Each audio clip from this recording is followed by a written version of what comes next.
Hello बच्चों, मैं doctor Sharda कुमारी, महारानी माहेश्वर लता संस्कृत विद्यापीठ लोहना मधुबनी से। बच्चों, आज हम उपशास्त्री द्वितीय खंड के लिए जो हमने इब्न बतूता को प्रारंभ कर रखा है, उसके यात्रा वृत्तांत को, तो उससे संबंधित बहुत सारी बातों पे हमने चर्चा की है। आज हम एक विशेष बात पे चर्चा करने जा रहे हैं, जिसमें है कि इब्न बतूता ने जो अपना यात्रा वृत्तांत लिखवाया, वो किस तरह से, वो रहला का जो है, जो उसकी पुस्तक का नाम है रहला, वो किस तरह से उसका कलेक्शन किया गया।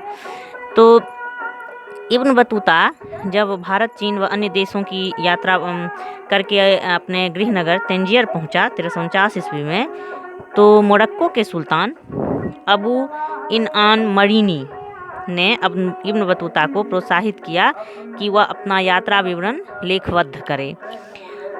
तो उसके पश्चात उसने अपना यात्रा विवरण मोहम्मद इब्न जुजिये द्वारा लिखवाया।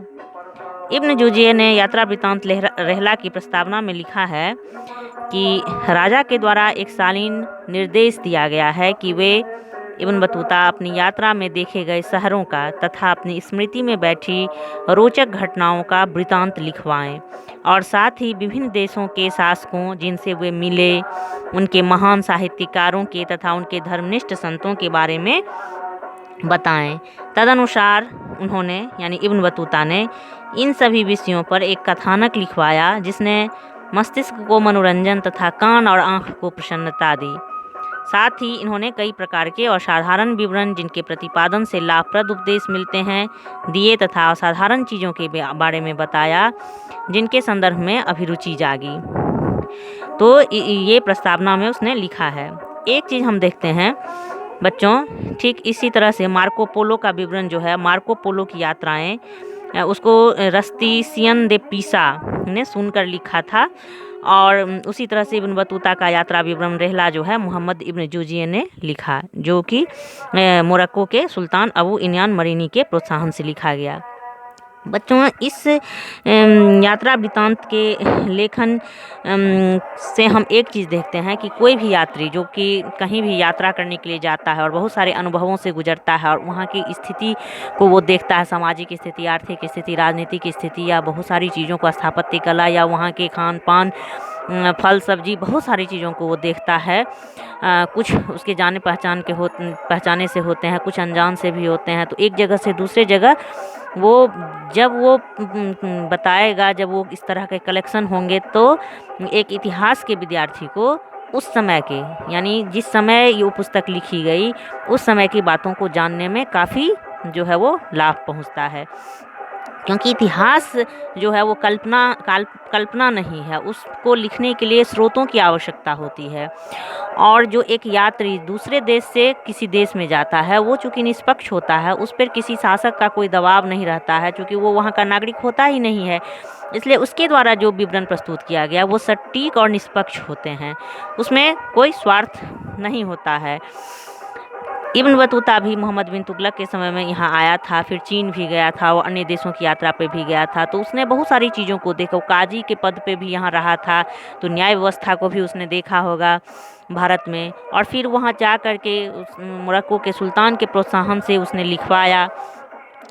तो उसमें बहुत ही निष्पक्षता हमें देखने को मिलती है। इसीलिए इस तरह के जो यात्रा वृत्तांत होते हैं, चाहे मार्को पोलो का यात्रा वृत्तांत हो, जो मार्को पोलो की यात्राएं के नाम से जानी जाती है, तो इस तरह की जो पुस्तकें होती है, उससे हमें काफ़ी सटीक बातें जो है वो देखने को मिलती है, और एक इतिहास के विद्यार्थी को, एक शोधार्थी को इतिहास लेखन में उससे काफ़ी लाभ मिलता है। जैसे कि इब्न जुजिये जो है, उसने लिखा है कि इब्न बतूता नारियल एवं पान, जब भारत यहाँ आया था तो उसने नारियल देखा और पान देखा, तो उसके विवरण को उसने बड़े ही रोचक तरीके से सुनाया। जैसे वो बताता है, नारियल के विवरण के बारे में जो है इब्न बतूता बताता है कि ये वृक्ष स्वरूप से सबसे अनोखे तथा प्रकृति में सबसे विस्मयकारी वृक्षों में से एक है। ये हूबहू खजूर के वृक्षों जैसा दिखता है, इनमें कोई अंतर नहीं है सिवाय एक बात के कि एक से काष्ठफल प्राप्त होता है और दूसरे से खजूर। नारियल के वृक्ष का फल नारियल मानव सिर से मेल खाता है। वो नारियल को बताते हुए बताता है कि पेड़ जो है इसका वो खजूर की तरह होता है, लेकिन इसमें का फल जो है वो मानव के सिर की तरह होता है। पान के बारे में जैसे इब्न बतूता बताता है कि पान एक ऐसा वृक्ष है जिसे अंगूर लता की तरह ही उगाया जाता है। पान का कोई फल नहीं होता और इसे केवल उसकी पत्तियों के लिए ही उगाया जाता है। इसे प्रयोग करने की विधि यह है कि इसे खाने से पहले सुपारी ली जाती है। यह जायफल जैसी ही होती है, जो सुपारी है उसको वो जायफल की तरह बताता है, पर इसे तब तक तोड़ा जाता है जब तक कि इसके छोटे छोटे टुकड़े नहीं हो जाते और इन्हें मुंह में रखकर चबाया जाता है। इसके बाद पान की पत्तियों के साथ इन्हें चबाया जाता है। बच्चों, यहाँ इब्न बतूता अपने देशवासियों को नारियल एवं पान जैसी चीज़ों के बारे में बता रहा है जो उन्होंने कभी नहीं देखी। अतः इन चीज़ों की तुलना इनके जैसे दिखने वाली उनके देश की वस्तुओं से कर रहा है। जैसे नारियल का पेड़ खजूर के पेड़ जैसा दिखता है, सुपारी जायफल जैसी दिखती है। तो इस तरह से हम देखते हैं कि वो अपने देश के फल की भी जानकारी दे रहा और जहाँ से वो हो कर के गया है उसके बारे में भी वो बता रहा है, नारियल के बारे में या पान के बारे में, जो उसने रोचक ढंग से प्रस्तुत किया है।